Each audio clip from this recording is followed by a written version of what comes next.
homens e deuses. Querubim ou anjo da luz. Eras um querubim protetor colocado sobre a montanha santa de Deus, passeavas entre as pedras de fogo. Ezequiel 28, 1-14. Ainda que esta profecia fosse direcionada a um suposto rei, ela é uma forma que Deus usou para que o profeta Ezequiel nos informasse como Satanás era de verdade. Tudo começou quando Lúcifer se rebelou contra Deus. Tinha uma vida vasta de regalias, gozava da perfeita confiança de Deus. Mas seu coração se elevou e o maior erro foi querer ser igual, ou melhor, tomar o trono de Deus. Versículo 2 e 3. E disseste, eu sou Deus e sobre a cadeira de Deus me assento no meio dos mares. Mas Deus responde, tu não és homem, e não é Deus, ainda que estime o teu coração como se fora o coração de Deus. Deus também exalta a Satanás, eis que tu és mais sábio que Daniel, e não há segredo algum que se possa esconder de ti. Versículos 6 e 7. Portanto, assim diz o Senhor Deus, porquanto estimas o teu coração, como se fora o coração de Deus, por isso eis que eu trarei sobre ti desgraças os mais terríveis dentre as nações, os quais desembainharão as suas espadas contra a formosura da tua sabedoria, e mancharão o teu resplendor. Tu eras o selo da medida, cheio de sabedoria e perfeito em formosura.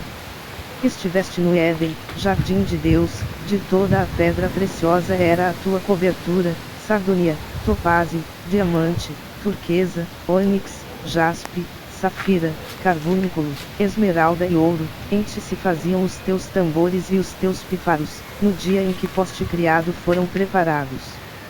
Tu eras o querubim, ungido para cobrir, e te estabeleci, no monte santo de Deus estavas, no meio das pedras afogueadas andavas. Perfeito eras nos teus caminhos, desde o dia em que foste criado, até que se achou iniquidade em ti. Na multiplicação do teu comércio encherão o teu interior de violência, e pecaste, por isso te lancei, profanado, do monte de Deus, e te fiz perecer, ó querubim cobridor, do meio das pedras afogueadas. Elevou-se o teu coração por causa da tua formosura, corrompeste a tua sabedoria por causa do teu resplendor, por terra te lancei, diante dos reis te pus, para que olhem para ti. Pela multidão das tuas iniquidades, pela injustiça do teu comércio profanaste os teus santuários, eu, pois, fiz sair do meio de ti um fogo, que te consumiu e te tornei em cinza sobre a terra, aos olhos de todos os que te veem. Todos os que te conhecem entre os povos estão espantados de ti, em grande espanto te tornaste, e nunca mais subsistirá. Tu és melhor, tu eras o querubim ungido que cobre no templo, os querubins e todas as coisas sagradas foram consagrados e ungidos com óleo. E com ele ungirás a tenda da congregação, e a arca do testemunho. O príncipe de Tiro também foi ungido como sacerdote soberano cobrindo ou protegendo os estados menores, como os querubins com asas estendidas cobrindo o propiciatório. Tu eras no Monte Santo como o querubim estava no templo no Monte Santo, o príncipe de Tiro estava presidindo a cidade-ilha, erguendo-se como uma montanha das profundezas. Em Ezequiel 28, o Senhor Deus destaca o orgulho do rei de Tiro, fruto de suas riquezas e esplendor. Contudo, o comportamento ímpio dele provocou a ira de Deus. O rei de Tiro é alguém tão perverso, que o Senhor o utiliza como figura de comparação ao próprio Satanás. A partir do versículo 28, tem início a descrição da glória do querubim ungido, que hoje é o diabo. A descrição continua até o versículo 19. Neste trecho vemos como o Senhor o revestiu de glória e como no final, seu coração se tornou soberbo. Apesar de ter sido criado em beleza e perfeição, Satanás, o anjo de Deus mais elevado na hierarquia angelical, caiu em pecado e arrastou consigo um terço dos outros anjos. O texto de Isaías 14 é a outra passagem bíblica fundamental para nos esclarecer acerca da queda de Satanás. O profeta registra a famosa declaração de Satanás em sua rebelião contra Deus. Tu dizias no teu coração: eu subirei ao céu, acima das estrelas de Deus exaltarei o meu trono e no monte da congregação me assentarei, nas extremidades do norte, subirei acima das mais altas nuvens e serei semelhante ao Altíssimo. Deus respondeu a tal declaração da seguinte forma: contudo, serás precipitado para o reino dos mortos, no mais profundo do abismo. Satanás se tornou o inimigo de Deus, um adversário que se levantou com o intuito de destronar Deus e impedir o plano divino para a história. Depois que caiu em pecado, Satanás partiu para expandir sua influência através da tentação de Adão e Eva, que tinham sido criados recentemente, para levá-los a se unirem a ele em sua rebelião contra Deus. Em consequência da participação de Satanás no engano de Eva a fim de que o ser humano se juntasse a ele na revolta contra Deus, o Senhor amaldiçoou a serpente e a mulher nos seguintes termos: porém inimizade entre ti e a mulher, entre a tua descendência e o seu descendente. Este te ferirá a cabeça, e tu lhe ferirás o calcanhar. O grande conflito entre a descendência da serpente e o descendente da mulher começou a ser travado a partir daquele momento. Satanás difama a Deus. O livro de Jó é o primeiro livro da Bíblia revelado por Deus ao ser humano e, portanto, é o mais antigo livro do cânon das Escrituras. Eu creio que o livro funciona como uma espécie de prolegômeno da Bíblia. Identificamos o tema geral da história na vida de Jó, um personagem bíblico que viveu antes de Abraão. Naquele contexto, percebe-se que Deus demonstrava alguma verdade ao conselho angelical através dos acontecimentos na vida de Jó. Apesar das terríveis provações que Jó suportou, Deus abençoou esse homem no fim de sua vida muito mais do que o abençoara no começo, desbancando, desse modo, a falácia da acusação satânica fundamental de que Deus não sabe o que faz. O restante da Bíblia e a história comprovam essa tese com muito mais detalhes que envolvem não somente o povo de Israel, mas também a igreja e outros grupos de pessoas redimidas. No começo do relato da história de Jó, quando os anjos, tanto os caídos quanto os santos anjos, compareceram perante Deus, perguntou o Senhor a Satanás: de onde vens? Satanás respondeu ao Senhor e disse: de rodear a terra e passear por ela. À medida que acompanhamos o desenrolar do diálogo entre Deus e Satanás, descobrimos que, apesar de o diabo ter poder para investir contra a vida de seres humanos, isso não quer dizer, necessariamente, que ele possa fazê-lo quando bem entender. Satanás precisa da permissão de Deus para provocar calamidades na vida de um ser humano. O Senhor iniciou sua conversa com Satanás perguntando o seguinte: observaste o meu servo Jó? Em seguida, Satanás solicitou a permissão do Senhor para causar danos a Jó. Satanás obviamente não pediria consentimento numa questão como essa, se não fosse necessário. O diabo admitiu que Deus fizera uma cerca viva, uma cerca de proteção, ao redor da vida de Jó e de sua família, proteção essa que o impedia de atacar sorrateiramente a Jó sem a permissão de Deus. Após conceder permissão a Satanás, o Senhor estabeleceu os limites de sofrimento que ele poderia infligir a Jó. Durante o diálogo entre Deus e Satanás, o diabo acusa o Senhor de não ser um Deus bom, de não saber o que faz e de ser alguém que só obtém a lealdade do ser humano porque compra a pessoa com bens e benefícios.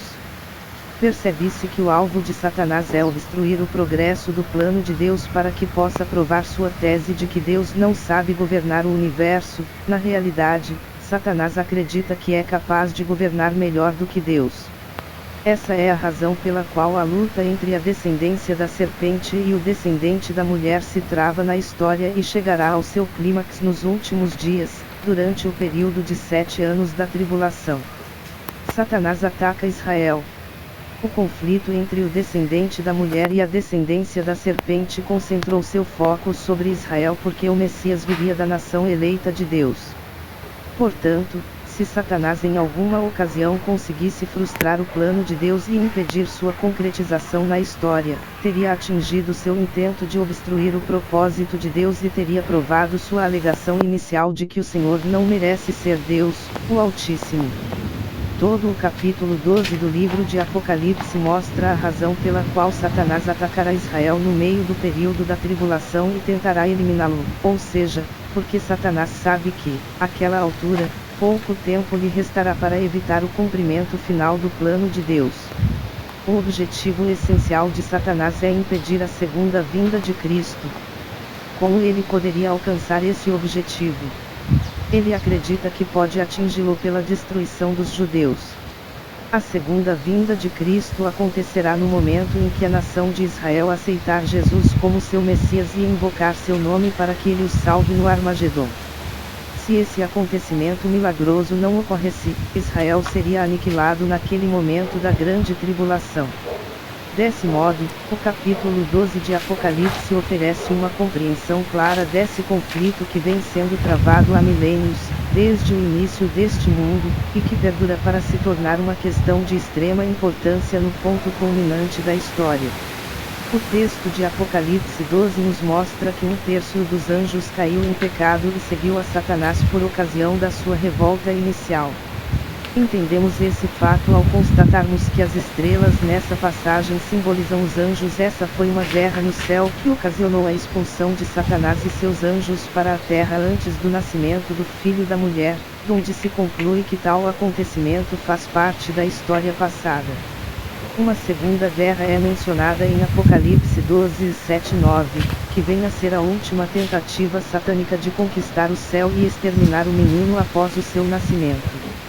A segunda parte do versículo 4 é uma clara referência a Satanás o dragão, que para em frente da mulher que está para dar à luz Israel, numa tentativa de impedir o nascimento de Jesus, o Messias, o menino ao qual a mulher deu à luz no passado.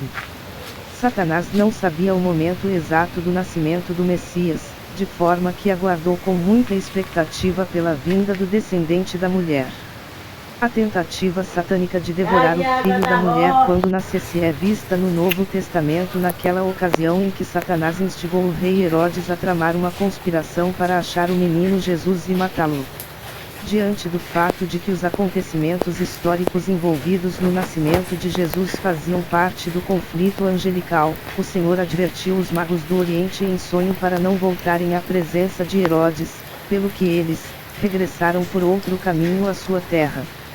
Satanás estava prestes a incitar Herodes para que este mandasse matar todos os nenéns do sexo masculino da faixa etária de Jesus, porém, tendo eles partido, eis que apareceu um anjo do Senhor a José, em sonho, e disse: Dispõe-te, toma o menino e sua mãe, foge para o Egito e permanece lá até que eu te avise, porque Herodes há de procurar o menino para o matar. Deus sempre está um passo à frente de Satanás. Ao longo da história, fatos como os que acabamos de mencionar fazem parte do conflito angelical, da guerra entre a descendência da serpente e o descendente da mulher. Robert L. Thomas faz o seguinte resumo dos principais acontecimentos da história. As más intenções do dragão para com o filho que estava para nascer à mulher ficam evidentes em toda a história do Antigo Testamento. Indícios da sua hostilidade vêm à tona no assassinato de Abel pelas mãos de Caim, na corrupção da linhagem de Sete, nas tentativas de violar sexualmente tanto Sara quanto Rebeca, no plano de Rebeca para tirar o direito de primogenitura de Esaú através de uma trapaça, ocasionando a inimizade de Esaú contra Jacó, no assassinato de todos os nenéns hebreus do sexo masculino por ordem do faraó no Egito. Nas tentativas de assassinar Davi, por exemplo, na tentativa da rainha Atália de destruir toda a descendência real de Judá, na trama de Amã para exterminar os judeus, E3:9, e nas constantes tentativas dos israelitas de matarem seus próprios filhos em atos de sacrifício com finalidade expiatória. A investida de Herodes para matar os nenéns da região de Belém e muitos outros incidentes durante a vida de Jesus neste mundo, inclusive sua tentação, tipificam o contínuo esforço de Satanás para devorar o filho da mulher a partir do momento que o menino nasceu. Naturalmente, a tentativa mais direta foi a crucificação de Cristo. A profecia é necessária para que, no decorrer da história, Deus demonstre por evidências que Jesus Cristo tem o direito de governar o planeta Terra e que Satanás não passa de um mentiroso em tudo o que fala, principalmente nas referências que ele faz a Deus. Essa é a razão pela qual Deus planejou acontecimentos proféticos que se cumprirão no futuro e que comprovarão que Jesus Cristo é o herói da história. Maranata. Escrito por Bispo Pedro Alves.